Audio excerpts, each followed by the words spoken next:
Кое ви затруднява най-много по време на ученето на нещо ново с детенцето? Ами тя е много малка, не бих казала, че нещо ме затруднява, но да измислям може би по какви начини да учи. Какво се занимавате с нея? Какви начини успявате да измислите?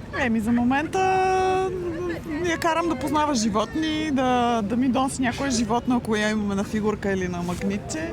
И така, някакви неща да сочим това какво е, това какво е. Да. Как учите нови неща? Освен с много търпение, С повторения и с игра. с какви игри? Какви игри използвате? Докато си играем на нещо друго. Добре, използвате ли книжките под форма на игра, за да бъде по-забавно и по-лесно ученето? Има ли ни интерес? Взимам си по нещо от книжките, но в общия случай не. Чрез правене и На показване. какво? На какво? Правене на какво? Ако се сещате, да не...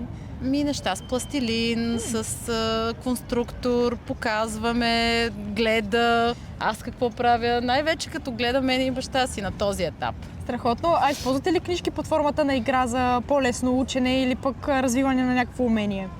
По принцип да, но малко по-големичка да стане. Добре, страхотно. Ние сме от Jumbo Joy и сме точно за това. Подаряваме тази книжка "Игра за ума и страшни ръце", като е точно за това, подобрява концентрацията и вниманието в едно дете, Супер. както и координацията и развива дете по кълба, като е перфектно за нейната възраст в момента. Може да Това с развивате... двете ръце едновременно. Да, с двете ръце едновременно супер. следи, така че може да се занимавате. Може да видите и на сайта "Игра и знание", има още много различни книжки. Така че С удоволствие, бих ви благодаря. оставила вече, защото започва да се отдалечава. И аз ви благодаря Да, много. много Весели благодаря. празници. Весели празници!